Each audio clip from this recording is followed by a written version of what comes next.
Hello, welcome to Exotic Gardening with me, Yorkshire Kris. On this week's episode, we're going to be looking at tree fern spring care and why this year, 2024, might be a bumpy year for tree fern growth. You join me on a beautiful, warm, sunny evening, and it's 6 p.m. and it's still nice and sunny and quite warm in the garden. We've had plenty of rainfall this morning, but now the sun's out and everything's looking very lush and ready to get into growth. And on this video, we're going to look at tree ferns. We're going to look at their care in spring, and also going to look at why I think it's going to be a bumpy year for growth of tree ferns. So, like I said, it's spring now, it's April, and tree ferns are getting ready to put on their big flush of growth. And if you've not grown tree ferns before, and this is your first year growing them, well, what you'll find is to have a big growth spurt in spring. So April into May into early June is when a big flush of leaves come out the centre, and then in summer and autumn you'll get sporadic fern leaves coming out. Sometimes you get a second and third flush. Generally it's a big spring flush where you see the maximum amount of growth. And as I showed in my last week's video, mine are starting to move already.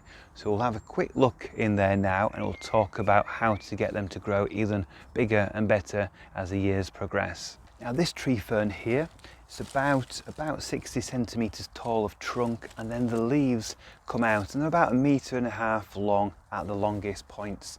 And over winter, quite a lot of them have browned off in areas where they've had exposure to frost and cold temperatures, but we've still got a lot of green foliage here. In the centre we've got straw, which I put here last autumn to protect the crown, and I'm going to take that out now. I'm going to have a look in the centre, and what I can find is the first new fronds are starting to unfurl. And if I look in there, use my fingers, I can see the tops of the rest of the leaves are nice and green as well. So they've survived winter, they've not been frosted over early spring either. That straw has protected them from the frost we've had, and they're ready to grow. And over the next few weeks we will see them unfurl their leaves. Now we've got these old leaves here around, and there's two things you can do. You can leave them or you can cut them off, and this is a time of year where you might choose to cut them off. But not everybody agrees with cutting them off. There's pros and cons to doing this. So leaving them on, the pros are it looks natural. It still allows these older leaves to photosynthesize a bit more, providing more energy for the plant. And as these leaves slowly die down, they will fall further down and protect the trunk. It'll keep it nice and humid and wet on the trunk for longer, especially in summer when it's obviously very dry, but it'll keep that moisture by the trunk. And in winter it'll act a bit like an insulation blanket, insulating the trunk against the worst of the frost. There's some good pros there and good arguments for keeping these leaves on. Some of the negatives of leaving them on is they look tatty over time, and when you've got a small specimen like this in terms of trunk height, then they get in the way of everything else, and they look quite untidy compared to the amount of growth you get out of the centre. If you've got a really big tree fern, I think it's easier to let these naturally grow and decay and fall down, insulate the trunk, and it can look really good with the big flush coming out above you if you've got a really old tall plant. But a small plant like this, I think it can look quite tatty. So what I will do with these that have browned off, I will cut these off when the fronds really start unfurling in a few weeks time. So that's what I will do with this one. If all these fronds had remained pristine all winter and kept completely green throughout, I would probably keep them on and allow the new fronds to come out the centre. But as we've got damage here, I will cut these off. And it's the same argument you have for most plants in the garden, whether you want it to look aesthetically at its best all the time and manage it that way, or whether you want it to be natural and keep all the old growth. It's basically tidying up after the plant. What do you do? Do you cut your fronds off, or do you leave them to grow naturally and fall down to protect the plants? Now here, down the end of the garden, I'm treating my tree ferns in a different way, and that is keeping them with their old leaves. What you see behind me is several tree ferns, and you can see lots of dead leaves, and these are the ones from this winter. These are from 2 or even 3 or 4 years in the past, where I've just left the leaves to do their thing. So if you leave the leaves on, they will brown off, they will die back, and they will start to hang down. So some have hung down further down here, some have been caught on this eucalyptus branch.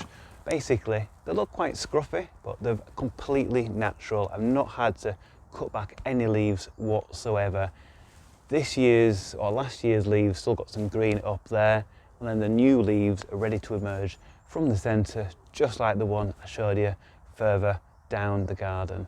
So these are left like this, and this will allow them to have all the benefits of insulating the trunk in winter, keeping the moisture in the trunk, and protecting the emerging leaves as well.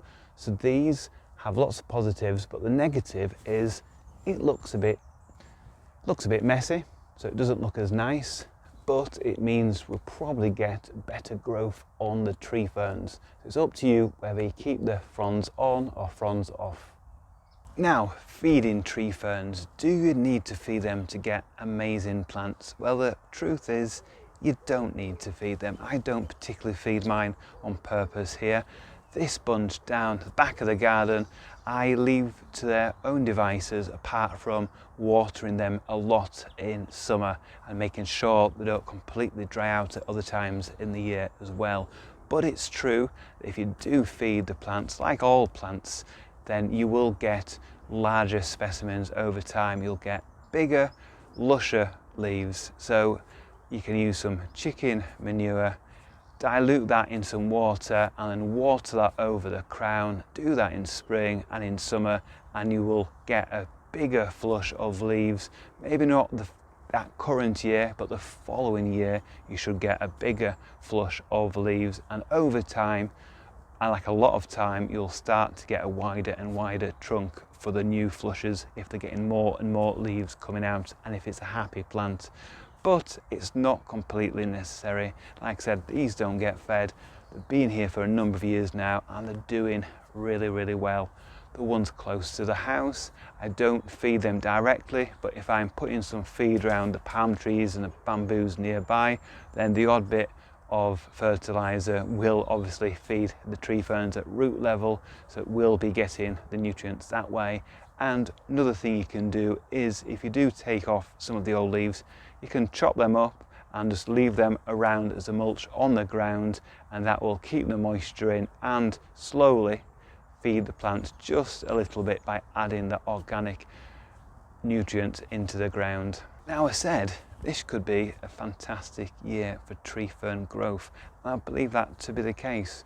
We'll find out over the next few weeks as the flushes emerge, but we've had one of the wettest winters on record, and the last few years have been really, really wet in winter as well. So all that moisture means the tree ferns have not been stressed, they've had that moisture, so when these flush in spring, they should have lots of moisture in the rhizome, in the roots, to produce new large fronds, and providing it stays pretty wet and mild and we don't get late frost, and those fronds won't be damaged, and we should get big, strong fronds emerging over the next few months.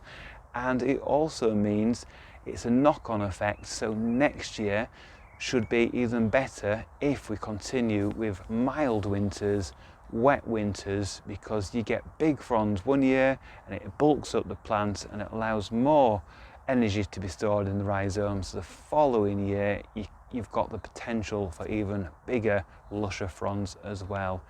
Obviously, where you plant your tree ferns, really important in terms of the size of the fronds, because if you're in a shadier spot, a moist, sheltered area, you're going to get a better, healthier looking tree fern in time.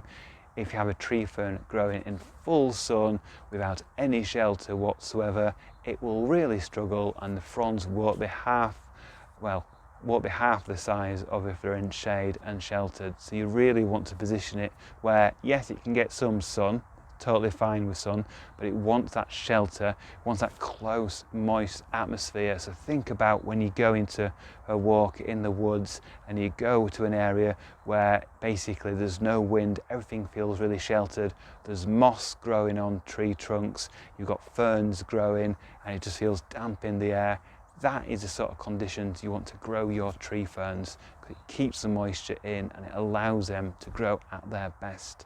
So I think 2024 and hopefully going into 2025 as well could see some really, really good growth on established tree ferns because of the immense amount of rainfall we had over winter, with February being one of the wettest Februaries on record for most of the UK.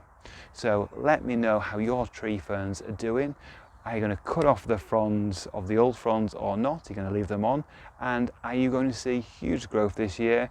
Or are you thinking about moving a tree fern or planting a new tree fern in a different location to try to get it to grow bigger? And do you feed your tree ferns?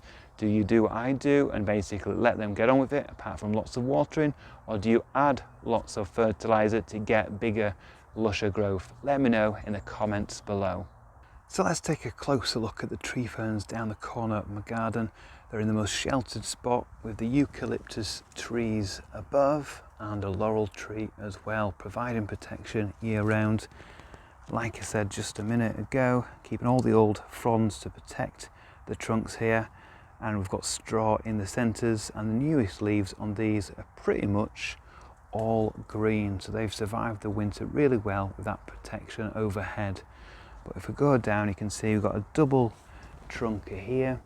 So we've got two trunks fused together at the base, growing as separate plants at the top. Got another large one to my left. And as I go through, we can see more. So we've got a couple of double headers down here. Hard to make out, but they are. And you can see nice and green, these new leaves. When I say new leaves, they're from 2023, so they're about a year old now. And the old leaves from previous years are down there protecting the trunk, which are about 1 metre, 1 metre 20 tall in this area. We've also got a tree fern here on this side, and we can see the straw. Let's just have a look. If we remove the straw, if we've got new leaves emerging on these tree ferns, it's pretty wet. And then we've got eucalyptus leaves that are falling in naturally as well. Sometimes I've had bees and other creatures sort of nesting in here, so I have to be careful. Let's have a look. It's quite a deep one, this, but there is a leaf or a frond, and you can see nice and green, and there's plenty more in there as well. So they'll emerge over the next few weeks. Because it's protected, hopefully, if we don't get any really severe frosts, the fronds should come out undamaged. So that's the tree ferns down this part of the garden, really lush and green because of the overhead canopy, and these, because of all the moisture, should be fantastic flush over the next few weeks. So really looking forward to seeing how these grow this year. Thank you for watching this edition of Exotic Gardening UK. Join next time where I'll be doing more in the garden.